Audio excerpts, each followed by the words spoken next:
الله الرحمن الرحیم. یو بیا له تاسو ټولو نه مننه چې په ډیره لویه حوصله سره ټوله ورځ را سره تېره کړه. الله دې ټولو ته اجر ورکړي. او د بهرنیو چارو وزارت د تاسو ټولو ګډ کور ده او د ټولو په خدمت کې ده. دا وزارت د ټولو دپاره د تسهیل کار کوي، د سهولت د رامنځته کولو کار کوي. نو موږ به کوشش کوو چې خپل همدغه کوشش او کار ته دوام ورکړو.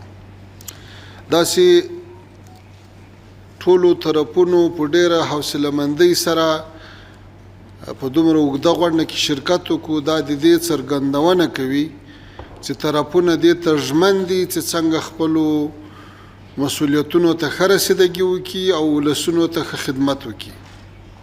دا د ټولو ژمنتیا ښیي، تعهد ښیي.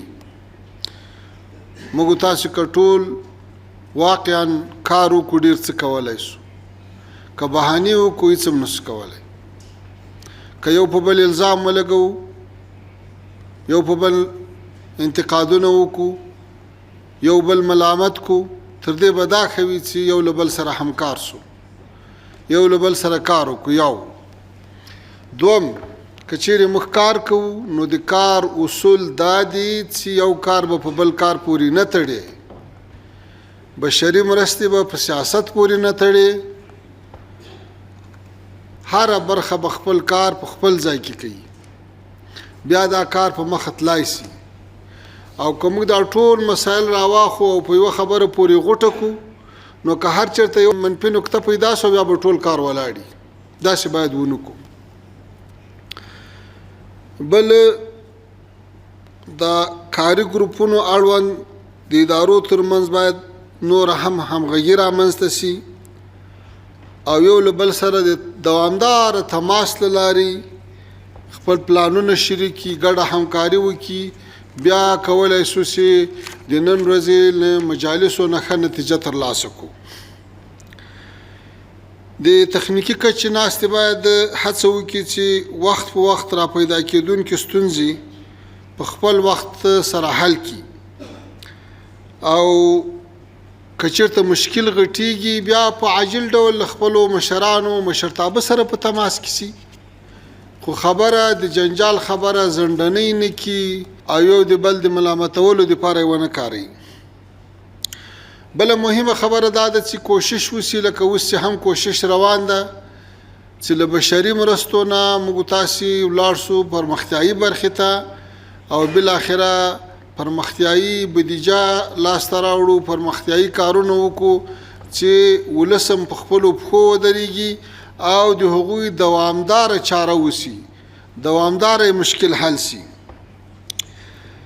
او بله مهمه خبره چې د دې غونډې اړوند هغه دا ده چې اوس موږ تاسو وینو چې الحمدلله په پراخه کچه پرمختیایي کارونه هم شروع شوي دي. کوشش باید وکړو چې په راتلونکي کې لکه څنګه چې د بشري مرستو د ادارو مسؤلین دلته ګډون کوي، باید انکشافي او پرمختیایي مرستو مسؤلین هم دلته ګډون وکړي تر څو بشري و پرمختیایي مرستې هم سره همغږي کړو او هم یې چټکې کړو. دا چې د دوحې په وروستۍ ناسته کې هم په دې موضوعاتو باندې خبرې وشوې او په راتلونکي کې به هم کېږي. نو د خصوصي سکتور د ودې او د مخدره موادو سره د مبارزې، همدارنګه د اقلیمي بدلون په څېر موضوعاتو باندې باید ځانګړی تمرکز وشي. تاسې ولیدل چې د مخدره موادو له موضوع نه په میلیونونو کسان متاثره سو. نو باید توجه وشي چې هغه څوک چې له دې نه متضرر شوي دي له هغو سره که هغه د قانون دي که هغه معتادین دي له هغو سره مرسته وشي. همدارنګه په افغانستان کې 40 کاله جنګ و، خصوصي سکتور سخت زیان لیدلی ده. باید خصوصي سکتور ته خصوصي توجه وشي چې دا بیرته وده وکړي تر څو د هېواد هر کونج و کنار و کلي ولسوالۍ او ولایت ته خدمات ورسیږي. او په ځانګړي ډول تیر کال موږ تاسې ولیدل چې د نړۍ په سطحه تودوخه تر بل هر وخت ډېره لوړه وه او یوازې په افغانستان کې سلګونه کسان د سیلابونو له امله د اقلیمي بدلون له امله خپل ځون له لاسه ورکو، په زرګونو کورونه، په زرګونو حیوانات او په زرګونو جریبه مځکه د هر څه له منځه ولاړو. نو اقلیمي بدلون ته څومره توجه لازمه ده په افغانستان کې نه ده سوې. په دې سال کې چې افغانستان د اقلیم په بدلون کې هیڅ منفي رول نه لري. افغانستان ډیره کمه فیصدي صنعت لري یا هغه مضر غازونه تولیدوي، خو نور هیوادونه چې موږ هم ځینې متاثر یو هغوی باید په دې برخه کې راوړاندې سي او له موږ سره کومک وکړي او له نورو هغو هیوادونو سره چې هغو ته ډېر ضرر رسېدلی ده. نو په دغو ټولو برخو کې به موږ تاسې انشاءالله متوجه یو. اوس هم کوم مجالس وکړو، دا د اطمینان مجالسو، دا یو بل سره د همکارۍ مجالسو، دا یو بل ته د لاس ورکولو مجالسو، او دا د ډاډ او د اطمینان یوه بهترینه غونډه وه چې باید یو له بل سره لکه څنګه چې په تېرو 3 کلو کې بهترین کار شوی ده چې موږ د بشري مرستو په برخه کې هیڅ کومه بده پیښه نه لرو، تلفات نه لرو، د فساد په برخه کې ډیر کم موارد که موجود سي دا نه لرو. نو چې داسې یو زمینه مساعده ده باید ډیره ښه هماهنګي وکړو او ښه په مخ ولاړ سو.